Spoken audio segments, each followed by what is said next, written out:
Hello, allez, un petit tuto pour partager une méthodologie qui est intéressante, qui mixte du Airtable, du ChatGPT, du Canva, avec des choses voilà, poussées par l'IA ou d'autres choses manuelles, mais qui permettent d'avoir un cas d'usage qui est intéressant. Donc la finalité, c'est j'ai besoin d'une plateforme, d'une application, je vais vous le montrer aussi sur mon téléphone, accessible pour une grosse communauté. Là, il y aura 150 personnes qui seront en présentiel et qui doivent pouvoir, à partir de cette application, soit sur leur téléphone, soit sur l'ordinateur. Je vous le montre aussi là sur l'ordinateur, en fait. Ils vont pouvoir choisir, par exemple, une catégorie. Donc, vous avez tout un tas de fiches, de cartes, en fait, qu'ils vont pouvoir choisir, filtrer facilement, que ce soit sur l'ordinateur, comme je viens de vous montrer, ou que ce soit sur le téléphone. Je vous le fais en direct. Hop. Et là, comme ça, en scrollant, on voit les fiches. Je ne sais pas dans quel sens c'est, voilà. Les fiches auxquelles ils peuvent accéder. Versus, bah, si on avait tout sans filtre, où vous voyez, il y en a un gros volume. Là, j'ai plus de une centaine de cartes qui seront pas forcément opérantes pour tous les publics, les 150 ou 200 personnes que j'aurai sur cette plateforme. Et donc, du coup, ça permet à chacun, voilà, d'accéder à une fiche comme ça. Donc là, c'est un atelier sur l'intelligence artificielle où les gens vont pouvoir explorer des choses facilement. Donc, la finalité que je voulais obtenir, c'était celle-ci. Pour faire ça, donc j'y suis allée en plusieurs étapes. Première étape, je me suis fait évidemment aider de ChatGPT. Donc ça, j'ai déjà bien rodé mes prompts pour créer des cas d'usage qui soient pertinents. Donc là, j'avais choisi, c'était pour des professeurs, des enseignants qui sont en bac pro sur la cuisine. Je vais chercher le référentiel RNCP et à partir de ça, j'ai un prompt qui tourne qui me permet d'identifier les grandes disciplines et les compétences que les personnes doivent développer. Et puis derrière, voilà, les différents blocs de compétences. Et ce que je lui ai demandé, c'est de me faire 5 cas d'usage pertinents, réalistes, avec un niveau de complexité croissant. Un cas qui serait simple, 2 cas moyens, 2 cas complexes, qui vont permettre d'avoir des cas d'usage différents. Donc ça, je l'ai passé sur voilà, tous les RNCP qui m'intéressaient. J'avais fait la même chose sur des BO pour de l'enseignement initial. Et ensuite, je vais venir mettre tout ça dans une base de données Airtable où je vais avoir, alors je vais vous masquer des choses. Donc là, ce qui est intéressant, c'est que vous ayez voilà, le titre du cas d'usage. C'est ce qu'on va retrouver un petit peu plus bas là dans ChatGPT quand je lui ai demandé à partir de toutes les extractions choisies de me générer. Voilà, par exemple, ici, un cas d'usage pour la discipline de l'art plastique en lycée général avec un titre de cas d'usage. Donc tout ça, je lui ai indiqué ce que je voulais avoir en sortie. Donc je voulais un titre, je voulais le nom de la formation qui était concernée, la discipline qui était concernée, je voulais la formulation de mon cas d'usage et je voulais que ces niveaux de complexité apparaissent avec des étoiles, 1 plus simple et 3 pour plus complexe en fait. Et donc j'ai fait ça pour chaque domaine, chaque discipline que je voulais aller explorer. Tout ça, après extraction, je l'ai installé donc dans mon Airtable comme en mode tableur en fait.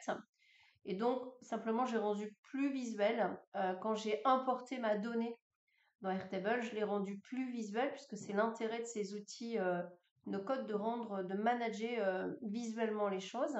Et donc la rubrique formation, elle a été catégorisée ici avec ce qu'on appelle un single select. Vous voyez, on peut choisir les fonctionnalités. Et là, j'ai choisi la sélection unique, c'est-à-dire qu'on va pouvoir, c'est ce qui va permettre ensuite d'avoir nos filtres.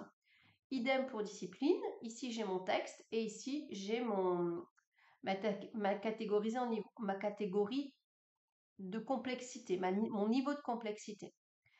Ce qui me manquait, c'était la génération de visuels identiques mais reprenant la donnée de chacun de ces cas d'usage. Ils sont tous différents et j'en ai plus de 100. Et je voulais que ça sorte dans un même visuel. Donc là, c'était un petit peu plus sioux à générer. Donc là, je vous montre hop, cette méthodologie. Donc c'est voilà, ici. On va aller hop, ici et on va aller hop, je vais revenir au point de départ. Donc ici, j'ai créé un visuel de base dans Canva en format A6 pour avoir la taille que je voulais si à un moment je souhaite pouvoir les imprimer en fait.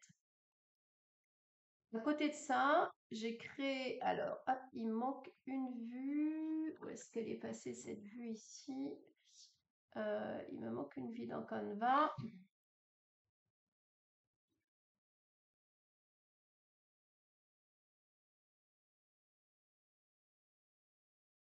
Hop, et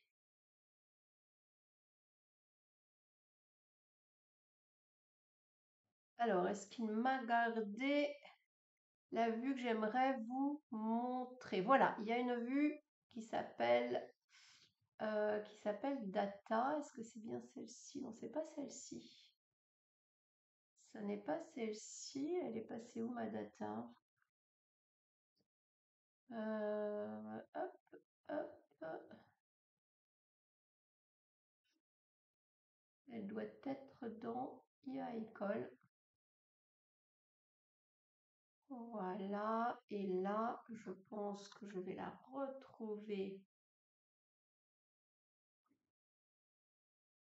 ou pas. Ça, c'est intéressant, ça. C'est très intéressant. Parce qu'en fait, ici, voilà, je suis allée dans les tableurs. Et en fait, ici, avec cette fonctionnalité-là, on va pouvoir importer donc la data que j'ai extraite. J'ai quelque part cette fenêtre, ça m'agace de ne pas vous la retrouver. Je suis sûre qu'elle est quelque part. Je ne vais pas vous refaire en direct le travail parce que ça prend un tout petit peu de temps, mais ici, je vais pouvoir tourner voir dans Canva, ça me chouine. Canva, et si je fais dans l'outil de recherche,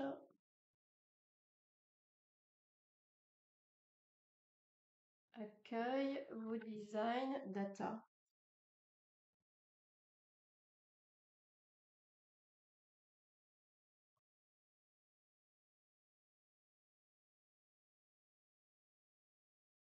Ah ben voilà, la voilà. Donc, j'ai exporté de Canva dont je vous montrais tout à l'heure. Donc, ici, j'ai exporté le CSV. Hop là, c'est pas là, pardon.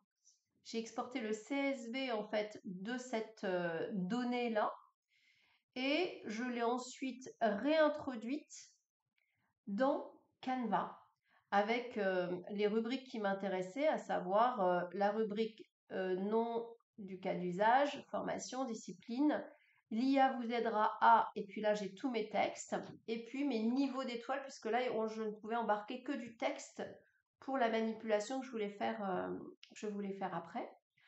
À côté de cela, dans Canva, j'ai donc créé une fiche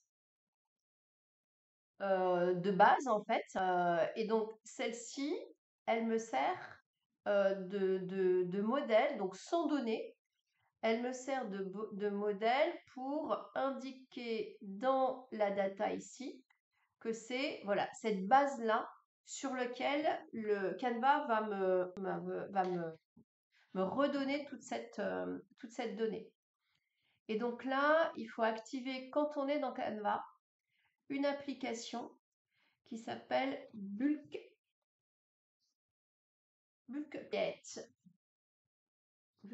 Create. Alors, soit bulk create en anglais, ou alors créer en bloc en français. Ça dépend comment vous êtes. Et donc, du coup, ici, alors j'ai déjà fait ce travail. Donc, vous allez retrouver votre feuille de calcul. Donc, moi, j'ai bien cette feuille de calcul-là qui était déjà connectée. Elle va se reconnecter en fait. Non, oui, c'est ça, c'est la bonne. Elle est déjà connectée avec. Ah oui, il ne veut pas la reconnecter parce qu'elle est déjà connectée en fait. Et puis ensuite, on va avoir, hop, ah, flûte, c'est pas drôle. C'est pas drôle. Voilà, créer en bloc. Alors, est-ce qu'il veut retrouver non, il a du mal à retrouver en fait. C'était ça. Voilà, c'était bien celle-ci. Ça, c'est terminé. Voilà. Et en fait, ici, à partir du visuel numéro 1 que j'ai fait, je lui ai indiqué, en cliquant sur le titre par exemple, et en le connectant aux données, que l'information qui est ici, eh bien, elle va correspondre au nom du cas d'usage. Et donc, du coup, il va la rapprocher avec cette colonne ici. Vous voyez, il va comprendre que toutes les informations qui sont là, eh bien, elles seront à mettre ici quand je vais lancer la production massive. La même chose pour, hop, ce que j'ai ici, ça correspond à l'item formation. Ce que j'ai ici correspond à l'item discipline. Ce que j'ai ici correspond à l'IA vous aidera à. Et puis ce que j'ai ici correspond à mon niveau de complexité. Et à partir de là, eh bien, du coup, on va pouvoir cliquer sur continuer. Et là, moi, je ne vais pas le refaire parce que je l'ai déjà fait. Mais du coup, il va nous permettre, donc moi je vous dis, j'ai plus de 100 cas d'usage, vous voyez, 115, c'est bien ce que j'ai dans ma donnée ici. Voilà, j'ai 115, alors il y en a 116 parce qu'il y a la ligne d'en-tête des informations. Donc j'ai bien 115 petites cartes que je veux générer, qui seront à la fois toutes différentes, mais toutes générées sur le même modèle. Donc c'est vraiment extrêmement intéressant comme cas d'usage. Parce que c'est très très laborieux s'il faut le faire manuellement. J'ai déjà fait manuellement avant qu'on ait ces outillages-là et je peux vous assurer que c'est une autre paire de manches.